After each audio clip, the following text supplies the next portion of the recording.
Bien,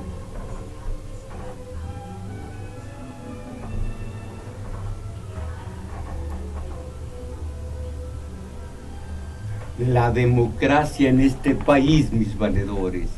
¿Qué clase de democracia se practica en México? Una democracia incipiente, consolidada tal vez.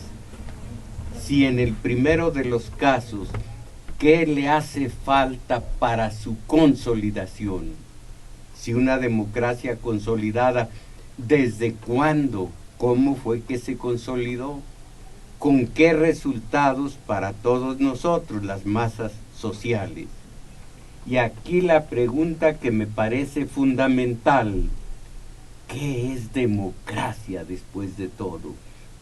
¿En qué consiste la democracia? ¿De qué manera influye en la vida de todos nosotros, la denominada sociedad civil? Porque hoy día el de la democracia es el espinazo del discurso oficial, que a partir de Miguel de la Madrid vino a desplazar al vocablo revolución, hasta entonces ingrediente fundamental del discurso político.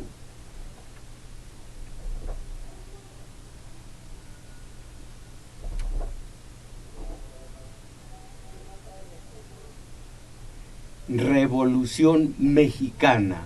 Mal que bien se entendía o se creía entender su significado, pero ese vocablo invasor, democracia, que hoy sirve para un barrido como para un fregado, para 120 millones de fregados, ¿qué significa después de todo? Nos la dicen y reiteran, nos la nombran, nos la mientan, pero ¿qué? La democracia significa cruzar una papeleta cada 3 o 6 años.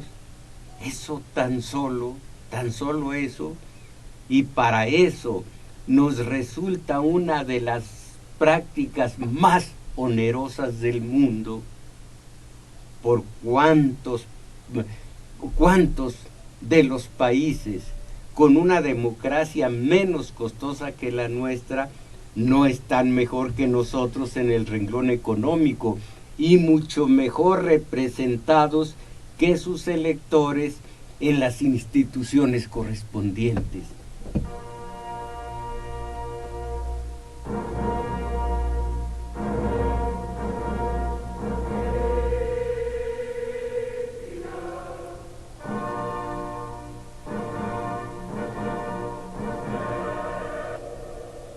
Total, que según el discurso oficial, los mexicanos tenemos una democracia flamante que se instituyó en el 2000 cuando nosotros, entre comillas, cancelamos el sistema autoritario para implantar la democracia precisamente.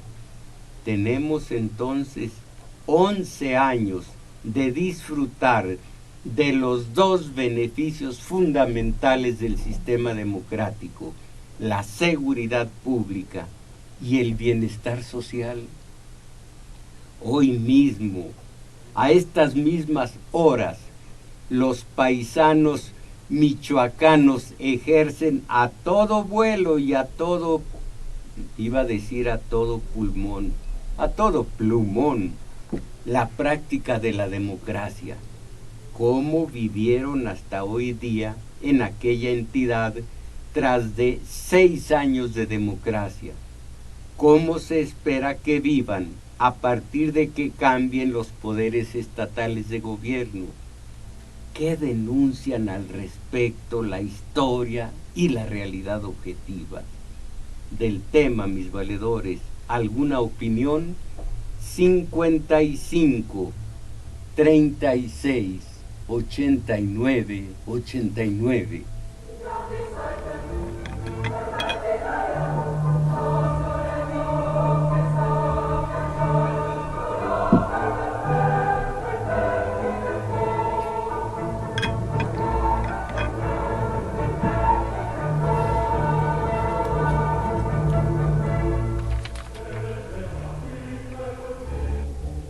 democracia. Al tema acudí a fuentes diversas, de entre las cuales he elegido por clara y por categórica la síntesis en la que el investigador Heinz Dietrich expone las tres dimensiones en que divide la democracia liberal. Estas tres dimensiones son la social, la formal y la participativa. Transcribo en primer término la formal y enseguida la democracia directa o participativa, con su alternativa en México de democracia representativa, para terminar con la de contenido social. Dice el investigador, comienzo, repito, con la democracia formal. 9 rubros comprenden este apartado. El tercero dice, bueno, comienzo con el primer párrafo. El grado de democracia formal en un sistema social puede evaluarse en términos de la existencia y el funcionamiento efectivo de las siguientes instituciones, entendidas por el liberalismo político como constitutivas de la democracia formal. Bueno, democracia formal. 1, 2, 3, 4, 5, 6, 7, 8, 9 rubros. El tercero, para que sea democracia formal, debe tener, tercero, un sistema formal democrático de elección de los representantes políticos de la nación, desde el nivel municipal hasta el federal. Ese es el rubro 3, un sistema formal democrático de elección de los representantes políticos de la nación, desde el nivel municipal hasta el federal. Es lo que está ocurriendo hoy en Michoacán, lo que ha ocurrido en el Estado de México, lo que han ocurrido desde que la nuestra es una república federal, desde 1824, vamos a decirlo, con Félix Fernández, que se puso el nombre de Guadalupe Victoria, primer presidente de México. Bueno, repito, sistema formal democrático de elección de los representantes políticos de la nación desde el nivel municipal hasta el federal. Debe cumplimentarse para que sea democracia formal, pero no solo este, que es el tercero de los apartados, sino que son 9. Vamos a ver los otros. La división de los poderes políticos descrita en la clásica obra de Montesquieu, El espíritu de las leyes. 2. La Constitución, Carta Magna, con una clara definición formal democrática de los poderes, derechos y obligaciones de las entidades colectivas e individuales de la nación, el reconocimiento de la soberanía del pueblo como única fuente de legitimidad de las autoridades estatales y, por consiguiente, el derecho al tiranicidio. Son los 2 primeros rubros, el tercero ya lo leí. El tercero es el que se está cumplimentando, repito, hoy en Michoacán. 4. El Parlamento, aquí son las cámaras de diputados y senadores, como representante de la soberanía del poder popular, representante. 5. Una estructura federativa del Estado central. 6. La existencia de medios de información que no son propiedad del Estado. 7. El libre acceso y usufructo de la propiedad privada y de la protección de la misma. 8.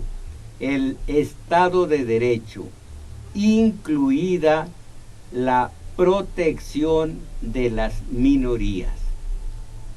Y noveno, la dicotomía constitutiva entre la esfera privada y la esfera pública. Se está cumpliendo en la práctica el apartado 3 de la democracia formal.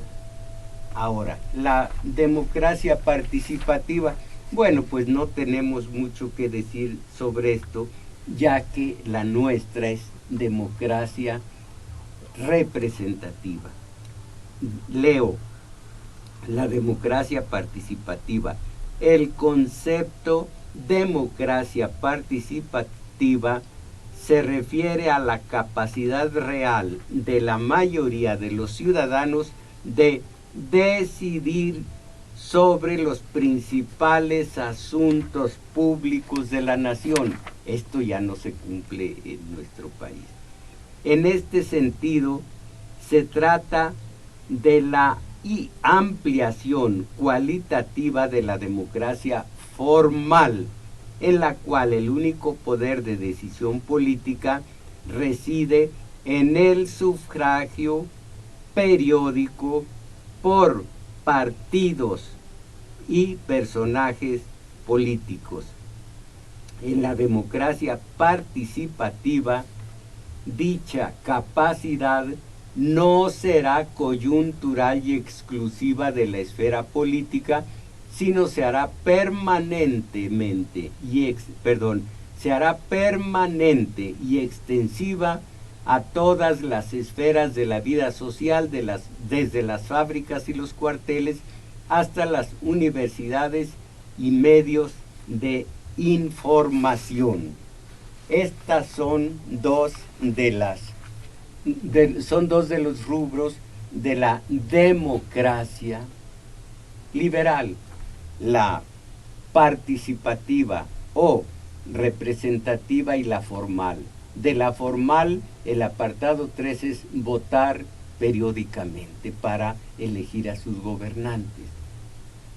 Ahora, la principal de todas, la democracia social.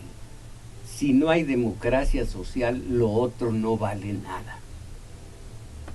En la medición de las 3 dimensiones de la democracia, la social, o sea, la calidad de vida, es la más avanzada. El programa de la Organización de las Naciones Unidas para el Desarrollo utiliza un conjunto de 3 indicadores para tal fin: educación, ingreso per cápita y esperanza de vida. Dense ustedes cuenta que esta es la parte que a nosotros interesa, porque más allá de cruzar una papeleta y de que nos respeten o no la decisión mayoritaria y que las minorías queden protegidas, válgame, más allá de eso, lo que para nosotros importa o debe importar es la calidad de vida. Esta es la democracia sustantiva y sustancial. Bueno, el programa de la Organización de las Naciones Unidas para el Desarrollo utiliza un conjunto de 3 indicadores para tal fin. Educación. En México la educación está en manos de una líder del sindicato más extenso de Iberoamérica y uno de los más podridos. Ahora, ¿conocen ustedes cuál es el resultado? ¿Cuáles son los logros de la educación en México? Bueno, educación, ingreso per cápita, de los más bajos de Iberoamérica. Más que de Iberoamérica, a escala mundial, porque de Iberoamérica tenemos muchos, como Haití y varios más, Bolivia, que están más bajos que el de México. Educación, ingreso per cápita y esperanza de vida. Ahora se sabe que se rebasan los 70 años de vida. Eso está bien. Esto por parte de la ONU educación, ingreso per cápita y esperanza de vida. El Banco Mundial, en cambio, emplea un conjunto de 7 variables. Aumento del consumo privado per cápita. Ya ni siquiera para el fregadaje, para el paisanaje, para las masas populares, ni siquiera la canasta básica, 32, 34 productos que la comprenden, está la canasta básica total al alcance del salario mínimo. Entonces, 7 variables. Aumento del consumo privado per cápita, desnutrición infantil, mortalidad infantil, esperanza de vida, analfabetismo, población urbana y acceso a servicios sanitarios en áreas urbanas.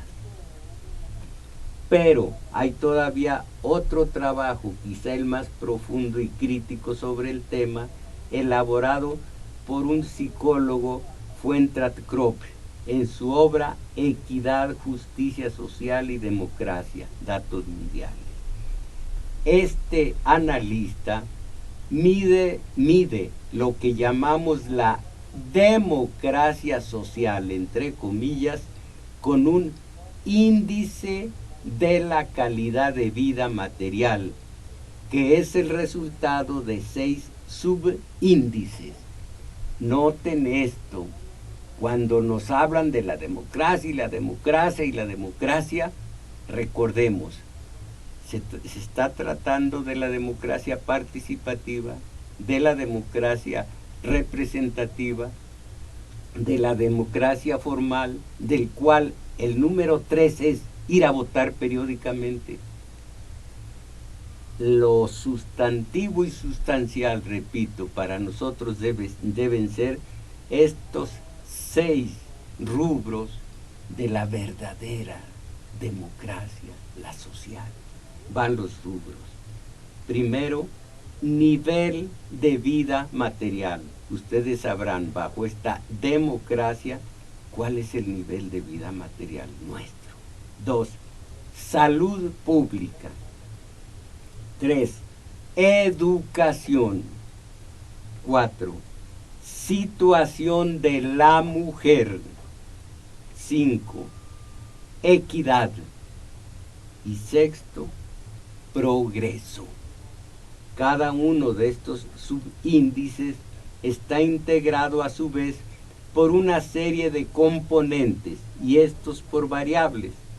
Por ejemplo, en el subíndice situación de la mujer se pueden entender, se pueden descubrir 4 componentes: equidad de género en la educación, derechos matrimoniales de las mujeres, derechos políticos de las mujeres, posición profesional de las mujeres.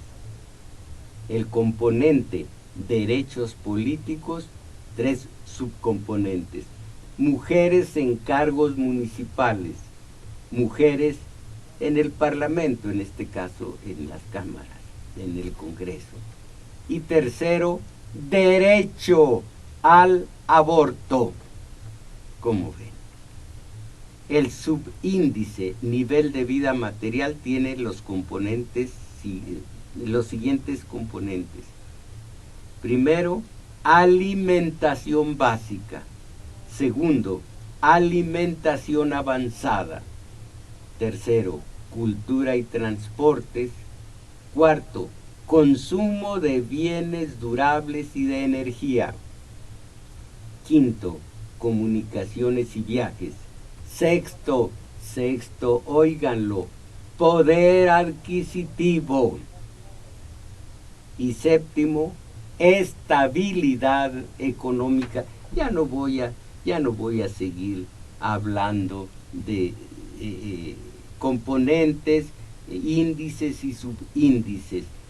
Nada más esto último: vida material, alimentación básica, alimentación avanzada, cultura y transportes, consumo de bienes durables y de energía, comunicaciones y viajes, poder adquisitivo y estabilidad económica. ¿Cómo ven? ¿Existe en México la democracia?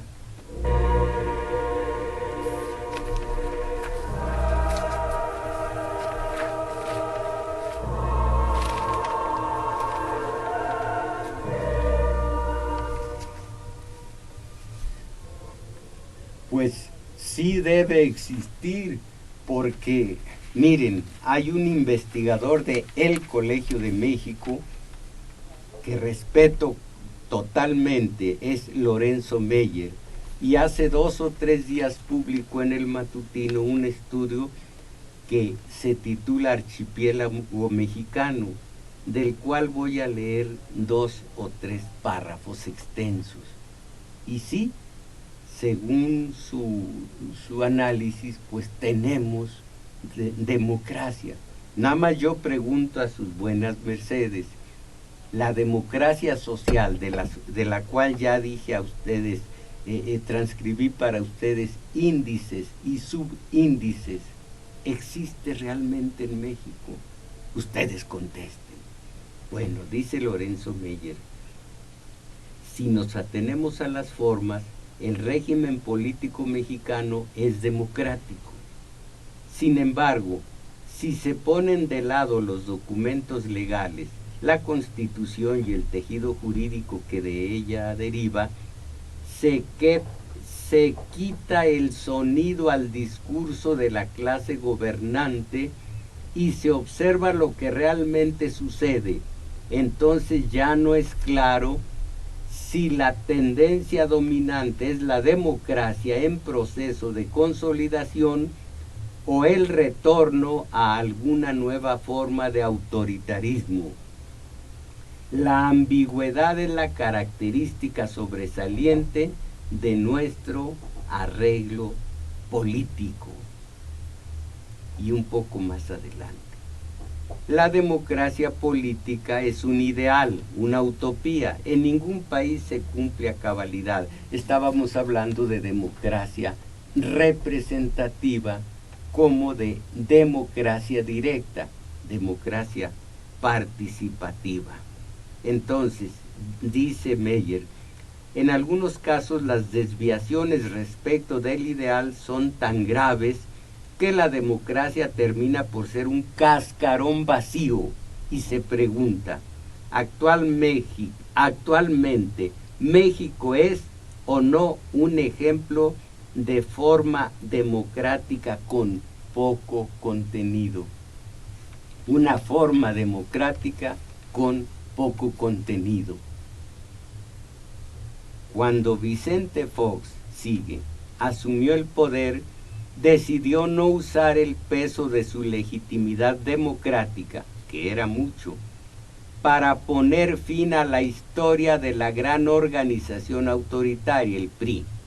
Incluso solicitó públicamente a la directiva de ese partido cogobernar el cambio.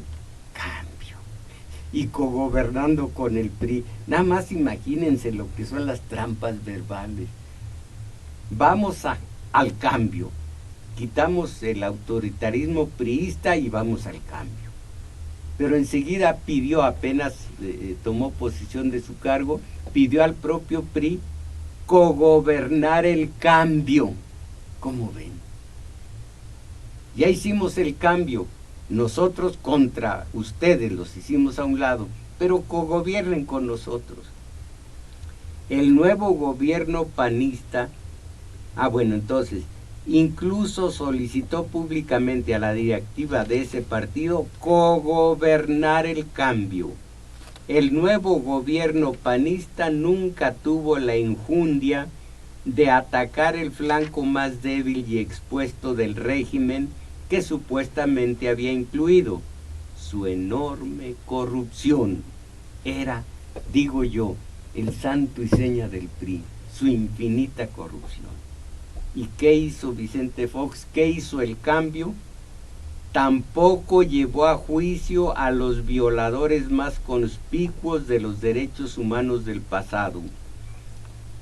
En realidad, el nuevo gobierno no solo no capturó ni un pez gordo de la corrupción priista, como había prometido, sino que en poco tiempo de su interior empezaron a surgir peces tan o más gordos que los anteriores. Miren ustedes, por cuestión de un accidente de helicóptero, se juntaron, hubo un conglomerado de políticos en el sepelio. Entre ellos estaba César Nava. Miren, aquel René Bejarano fue descubierto mientras recibía dinero de un particular que era Carlos Ahumada. Dinero que el particular le estaba dando para el partido político, para lo que fuera, pero un particular daba a otro dinero suyo. Acuérdense del escándalo. E inclusive cayó a la cárcel y purgó su pena por haber recibido dinero de un particular, no del erario público, de un particular. César Nava compró un departamento carísimo, se habla de 15, 20, 20 y tantos millones, que su sueldo no justificaba, y se habla de corruptelas del tal César Nava mientras estuvo de funcionario en Pemex. ¿Y qué dijeron los diarios? ¿Qué dicen hoy? ¿Qué hay de ese escándalo? Allí sí, con sospechas de que fue su actuación, fue su conducta cuando funcionario público lo que propició que tenga hoy un departamento millonario y no un sueldo que no la alcanzaría para comprarlo. ¿Y qué han dicho los medios? ¿En dónde se ha forjado y formado una escandalera de aquellas? Ah, mi oficio. Yo pienso morirme de blanco marfil. Ah, pero mi oficio, caramba. Pero como dice mi padre, no me admiro de la industria del periodismo, me admiro de los aturdidos que le creen. Pero en fin, sigo leyendo a Lorenzo Meyer acerca de si hay o no hay y qué clase de democracia hay o puede haber en México. Bueno, uno de los grupos priistas más duros, el grupo Atlacomulco, resistió el cambio, pasó a la ofensiva y hoy está en posibilidad de llevar adelante la restauración de un PRI que sigue siendo el mismo de siempre, como lo muestra el historial de su actual presidente y gobernador con licencia de la endeudada Coahuila, Humberto Moreira. Lo que, entre comillas, Moreira, hay Moreiras en el PRI, hay Moreiras en el PAN, en el PRD, pero interesaba a los panistas activar este expediente y se ha activado hasta un grado exageradísimo. Maniobras políticas, pero maniobras que entre ellos son valores entendidos. Pues ya sabemos que te vamos a fregar. ¿Y por qué? Pues para el voto de los aturdidos, de los que dicen, oh, Moreira, ladrón, que si lo es, pues por supuesto que puede serlo, no me consta, pero puede serlo, como cualquier panista o del PRD. Los del Partido Verde, esos no, esos son pobres, esos no tienen departamentos, estos del Verde no son tocados más que 2, 3 veces en la escandalera de una búlgara que se suicidó y el resto calla boca. Mi oficio de periodista. Sigo leyendo. Así que Moreira, ¿cuántos Moreiras no hay en todos los partidos? pero se necesitaba para bajarle los humos al PRI y concretamente al tal Peña, que como dijo López Obrador ayer, y hoy aparece en el periódico La Noticia, ¿qué le han escuchado? ¿Qué proyecto de nación? ¿Qué proyecto qué propone Peña a todos ustedes? Nada, de nada, de nada. Pero es el favorito de la televisión. ¡Ah, mi oficio! Bueno, sigo con Lorenzo Meyer, que habla de Humberto Moreira. Lo que ha ensanchado la posibilidad de un retorno al pasado ha sido la notable incapacidad del PAN para gobernar, más el desgaste que ocasionó al PRD y al PAN su gran choque en el 2006 y la forma tan desaseada como se resolvió ese encontronazo, forma que no pudo borrar la duda generada por un triunfo con menos del 1% y sostenido en un haiga sido como haiga sido. Y sigue, el pragmatismo del PAN le llevó a olvidarse de sus principios y a establecer una alianza non xanta con los viejos y antidemocráticos pilares del corporativismo sindical priista. Hoy el CENTE del Bester y el sindicato petrolero de Romero de Champs son más fuertes que antes. A lo anterior hay que agregar una economía incapaz de crecer para absorber toda la mano de obra disponible, un sistema educativo reprobado en las comparaciones internacionales y un crecimiento exponencial de la violencia, de un crimen organizado conectado al mercado externo para la venta de drogas, además de la compra de armas, y que reta sistemáticamente a un Estado incapaz de contenerlo, pese a emplear a fondo a sus fuerzas armadas. Conclusión: la teoría de las transiciones políticas sostiene que democratización que no avanza, retrocede. La nuestra no ha avanzado. Si la última encuesta del Latinobarómetro es correcta, resulta que apenas el 23% de los mexicanos está satisfecho con el estado de nuestra democracia, y en escala del 1 al 10 le dan calificación de reprobada, 5.9 le dan. Es esa insatisfacción la que hasta hoy, en vez de abrir la posibilidad hacia la izquierda, como en Brasil, nos acercamos al retorno del PRI, antes de que el telón caiga con un final tan trágico. Hay que hacer todo para encabar. Aquí está el catálogo de buenas intenciones, lástima. Hay que hacer todo para encauzar la insatisfacción hacia algo nuevo y mejor e impedir que el futuro sea el pasado. Al final las cartitas a Santa Claus. Hay que hacer, se debe hacer, se ha de hacer. Sí, cierto, se debe hacer. ¿Y quién lo hará si nosotros no? Entonces, ¿hay o no hay democracia en nuestro país? El apartado 3 de la democracia formal dice sí, ir a votar periódicamente, pero pues hay muchos otros rubros, no solo el 3 de la formal, y luego está la participativa o aquí representativa. ¿Y qué me dicen de la principal, la democracia social, que constituye lo que es la calidad de vida, la educación, en fin, el ingreso per cápita? Pero todo esto, La democracia social es calidad de vida. ¿Cuánta democracia social hay en México?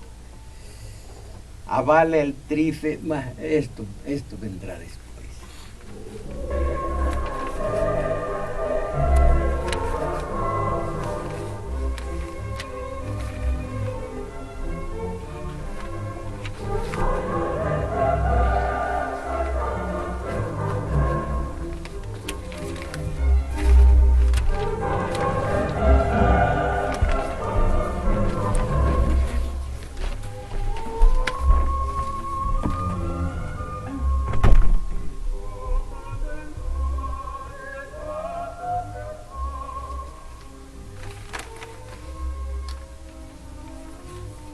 Vamos a dejar el trife, ya no hay tiempo para más.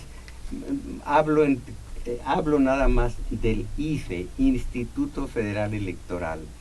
Aumenta IFE partidas para 5 consejeros. La propuesta presentada a la Junta, en fin, mejor nada más digo a ustedes cuánto aumentan a cada uno de los consejeros. El IFE solicitó una bolsa de 15,953.9 millones de pesos para aumentar las percepciones, aunque ellos dicen para contratar más personal, asesores y demás. A ver, hay una opinión de José Contreras acerca del IFE y lo que gana actualmente. Miren. El IFE, árbitro de las elecciones federales del 2012, se encuentra envuelto en un nuevo escándalo relacionado con el manejo de los recursos económicos que tiene asignados. La situación es preocupante, pues la organización del proceso en que será elegido el presidente de la República y se renovarán las 2 cámaras del Congreso está en manos de un árbitro cojo y dispendioso. La primera condición es consecuencia de la falta de capacidad de la Cámara de Diputados para constituir acuerdos que lleven a la elección de los 3 consejeros electorales que le faltan al Consejo General del IFE. La segunda es atribuible a los actuales integrantes del Consejo General, quienes han pasado de ser consejeros ciudadanos a consejeros millonarios. Cuando José Woldenberg, todavía el IFE estaba constituido por 9 consejeros supuestamente independientes de los partidos políticos. Si ahora no se ha logrado integrar los 3 que faltan, es porque el PRI quiere 2 de los suyos y el tercero que se lo repartan entre PAN y PRD. ¿Qué tiene ya de ciudadanos libres, independientes el IFE? Me niego a decir de ciudadanizados, porque es un engendro el vocablo ese. ¿Qué tiene de libre? ¿Qué tiene de independiente el IFE? Pero entonces, varios integrantes del Consejo General han intentado justificar esta decisión que implica entregar a cada consejero 150,000 pesos al mes para que los utilice de manera discrecional. Los argumentos son esgrimidos con la misma ligereza con que los mismos consejeros defendieron la decisión de aumentarse sus ingresos al 100% a principios del 2009 y cuando acordaron que el IFE se quedara con un remanente de 348 millones de pesos del ejercicio del 2010. Oigan esto, en enero del 2009, cuando el país atravesaba por una severa crisis económica, el Consejo General del IFE aprobó incrementar las percepciones de cada consejero de 172,379 pesos al mes a 330,000 pesos. Y ahora se agregan 150,000. A esto le llaman democracia. ¿Qué dice, padre? ¿Qué dice mi padre? No lo oigo bien.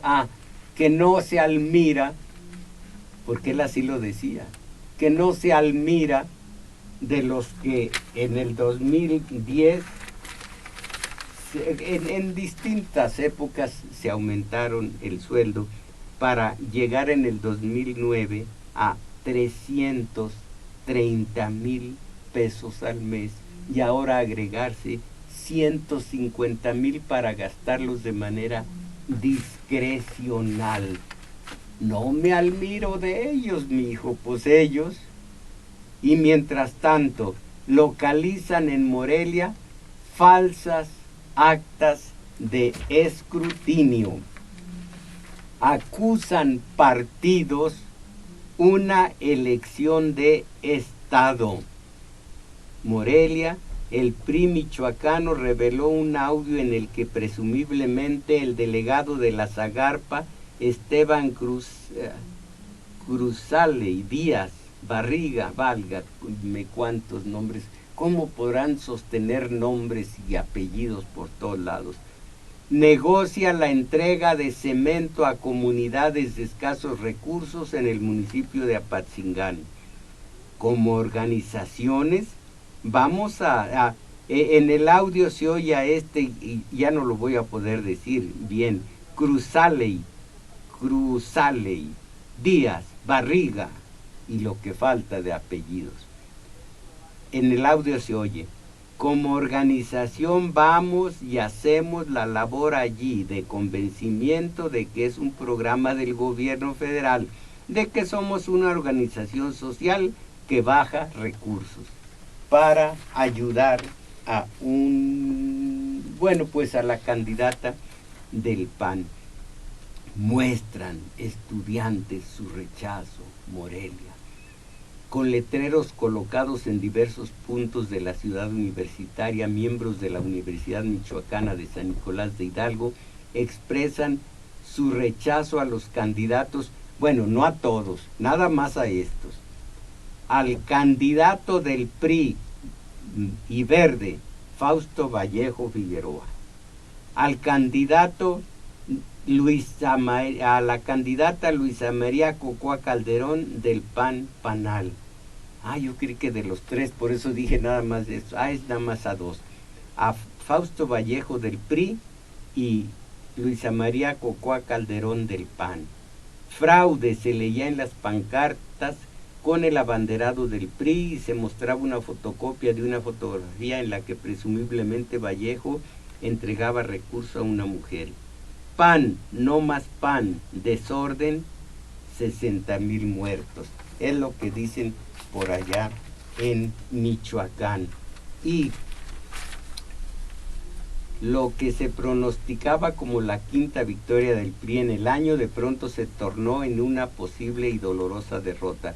Luisa María Calderón, madre soltera en un partido de mojigatos, es indudable que ha recibido ayuda del gobierno que encabeza su hermano menor. Sin ir más lejos, dice Manuel Ajenco, sin ir más lejos, el martes el priista Eliodoro Díaz presentó en la Cámara de Diputados, pues lo que ya oímos antes, que se le entregaba cemento a algunos diciendo es del gobierno federal. Pide Cocoa votar para honrar a Edil. Caramba, pues si sangre querían, ahora tienen dos derramamientos. Uno, el de, ¿cómo se llamaba? Ricardo Guzmán, allá en La Piedad, y ahora tienen varios más. No lucren con su muerte, dijo Zedillo cuando candidato a los otros dos, a Cárdenas y a Fernández de Ceballos. Y estos están lucrando hasta aquí. Hoy estamos en La Piedad, dice, miren, he oído cuando habla el presidente del país sin tener enfrente un guión, con qué dificultad habla y cómo mete una serie de de terminajos horribles como denme chance, hombro con hombro, ya se me han olvidado todos los dicharajos que suelte ese señor. Bueno, pues aquí tienen ustedes la altura del discurso y de las propuestas de Cocoa Calderón. Hoy estamos en la piedad porque somos parte de su generosidad, de la de Ricardo Guzmán, muerto cuando repartía propaganda del PAN. Hoy estamos en la piedad porque somos parte de su generosidad y parte de esa alegría de vivir y de darse cada hora y cada día de nuestro amigo Ricardo Guzmán. Y por eso los veo aquí a todos dispuestos a seguir la batalla que Ricardo hizo hasta el último momento de su vida. O sea, repartir propaganda. Ricardo, Ricardo, Ricardo se ve, se siente, Ricardo está presente. Hoy, en el matutino se lee lo que van a escuchar. Ayuda a Cocoa, pronunciadas decenas de veces por los ayuda a Cocoa, pronunciadas decenas de veces por el presidente Felipe Calderón. Estas palabras se convirtieron en una orden para funcionarios y exfuncionarios públicos, gobernadores panistas, legisladores, dirigentes y empresarios que en los últimos 2 meses han apoyado económica y políticamente una campaña en la que no se han escatimado recursos. La señora llega acusada de haber violado los topes de gastos de campaña y de recibir apoyos ilegales por parte del gobierno federal. Acumuló en 2 meses 36 quejas del PRD y 25 del PRI ante el Instituto Estatal Electoral y una decena de denuncias ante la Fiscalía Especializada en Delitos Electorales de la PGR.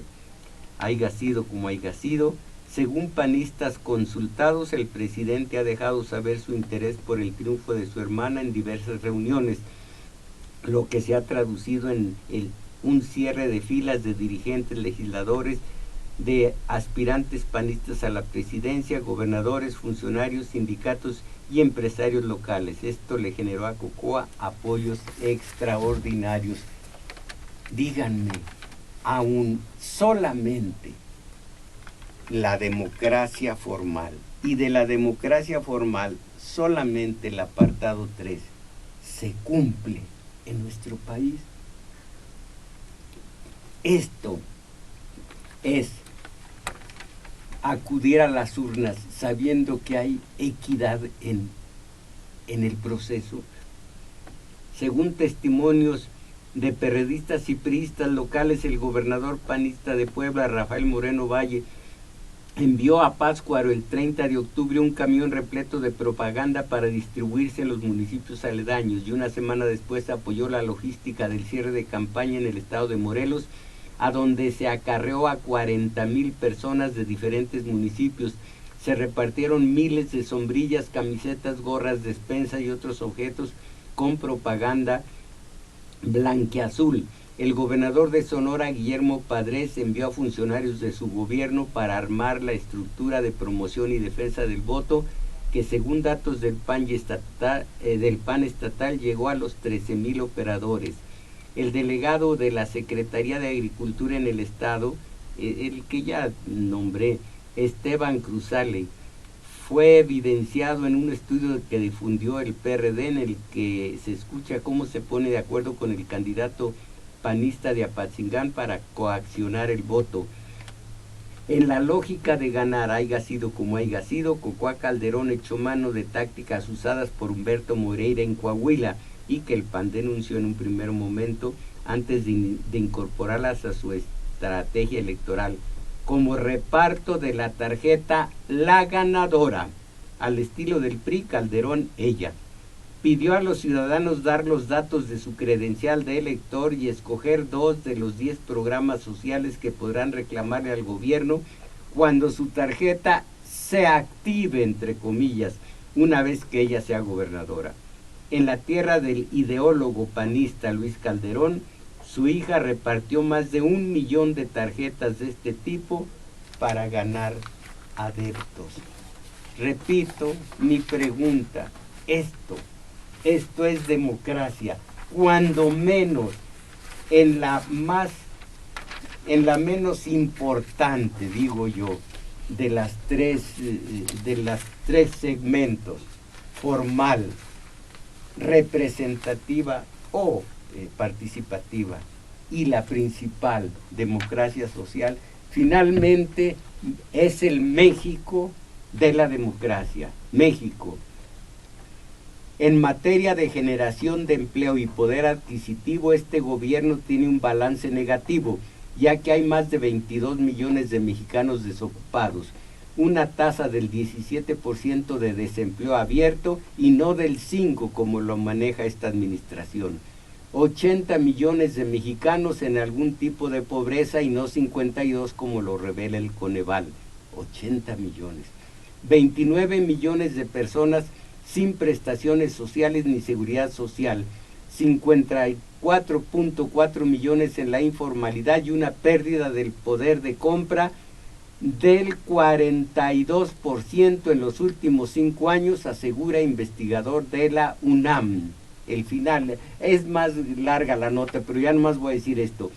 La pérdida del poder de compra en el panismo es de 48% en sus 10 años.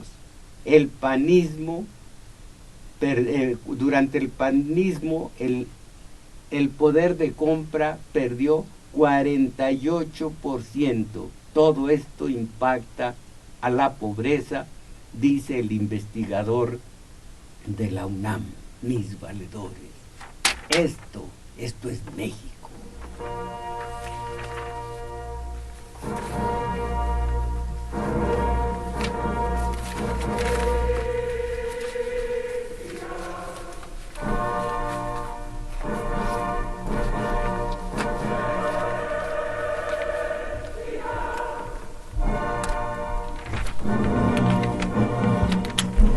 Taller de lectura, nada más voy a decir que es hoy, como cada domingo, en El Juglar, situado en Manuel M. Ponce 233, Colonia Guadalupe Inn. En lo que respecta al centro de acopio del Valedor, tengo aquí el recibo que firma Karina Fernández Cruz desde las comunidades triquis de Oaxaca. Por este medio nos dirigimos al centro de acopio del Valedor, agradecerle el apoyo que hemos recibido de su parte. No entregamos los 5,000, entregamos menos, porque ellos se agenciaron por otra parte, por otros sitios, parte de esta cantidad, pero se le dio bastante dinero de todos ustedes. Todas nuestras peticiones, dice: esto se utilizará para el traslado de compañeros y familiares de nuestros compañeros desaparecidos Edmundo Reyes Amaya y Gabriel Sánchez Cruz. La desaparición forzada ocurrió en el año 2007 y hasta estos momentos no hay respuesta de parte de nuestras autoridades federales de presentar con vida a nuestros compañeros. Todas nuestras peticiones de justicia han quedado en total impunidad de los asesinatos de los indígenas triquis del estado de Oaxaca y el desplazamiento de cientos de nuestros compañeros por los grupos paramilitares. Por eso mismo hemos decidido llevar nuestras demandas a instancias internacionales de derechos humanos, y mandan un saludo a todos ustedes que dan a valer con hechos, no con palabras bonitas, a los compañeros, en este caso a los compañeros triquis del estado de Oaxaca. Gracias. Y aquí los mensajes de ustedes.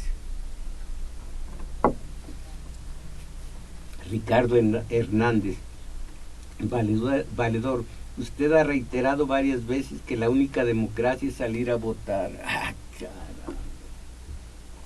Miren, hay programas en donde se escuchan detalles de esta naturaleza, no en nuestro domingo 6. Así que acaban de escuchar algo que he reiterado desde hace mucho. Hay que ir a votar, pero eso no es democracia, es una parte mínima de la democracia formal. Usted ha reiterado varias veces que la única democracia es salir a votar. ¿Cómo ven? Bueno, Jorge Fernández, nuevamente empieza el show y teatro en Michoacán porque todo lo hacen con fraude. Bueno, gracias lo que me dice, gracias. José María Rivas, no existe democracia en el país ni en el mundo. La democracia representativa es una farsa para controlar la sociedad. Gracias. Yolanda Aquino, mi mejor definición de democracia es la que dice el artículo 3 de la Constitución mexicana, que dice: será democrática considerando a la democracia no solamente como sistema jurídico o político, sino como un sistema fundado en el constante mejoramiento económico, social y cultural del pueblo. Perfecto, Yolanda Aquino. Usted ha dicho, basada en la Carta Magna, lo que es democracia, y en este caso aplicada a nuestro país. Luis Díaz, ¿cuál democracia? Con salarios mínimos de hambre y funcionarios del gobierno con salarios altísimos y con más de 50,000 muertos que ha dejado esta guerra fallida. Su democracia es pura mentira y sus fraudes siempre están presentes en las elecciones. Javier Bautista Mejía, que bendita democracia es lo que gozamos en este país mientras unos no contamos con un trabajo digno. Existen políticos como el del edil priista que gana 750,000 pesos mensuales. Qué bonita democracia. ¿Cuál edil? Tanto ganará, qué ganas de que mandara más datos. Gilberto Sánchez, después, Juan Sánchez Cisneros, ¿cuál democracia? Si a nivel federal el voto nunca ha sido respetado, siempre nos han impuesto al gerente de este país. Ismael Landaverde, el pueblo mexicano, con oír a los políticos decir que son democráticos y que estos actúan democráticamente para la resolución de los problemas, por ejemplo el del aumento del salario mínimo, dice el gobierno hay 2 pesos de aumento, dicen los diputados a sus sindicatos, está bien, y los trabajadores dicen está bien. Por falta de organización seguimos los obreros echados durmiendo. Gracias. Profesor Juan Sánchez Ramírez, ¿qué tipo de democracia se vive en México? Usted contéstelo. Ya el último, Julio Salgado, el gobierno antidemocrático panista sigue con detractores y provocando explosiones en la delincuencia nacional para justificar las matanzas e intervención del ejército, claro. Ahora, según ellos, esto es necesario y siguen resolviendo los asuntos de justicia a balazos y a punta de ejército. Jamás van a combatir el terrorismo de Estado que su gobierno genera, que hacen creer al pueblo que la paz por la vía del garrote. Gracias, ha sido todo por hoy. Gracias, Crescencio Suárez en el control técnico y a Juan Carlos Osornio en la continuidad. En los teléfonos, como siempre, Jenny Holguín, y auxiliada hoy por Daniel Cruz, que también fue el responsable de la grabación de este video que podrán ver ustedes en la página valedor.org el próximo jueves a las 6 de la tarde. Mis valedores, a salir ya de la mediocridad. ¡Ánimo!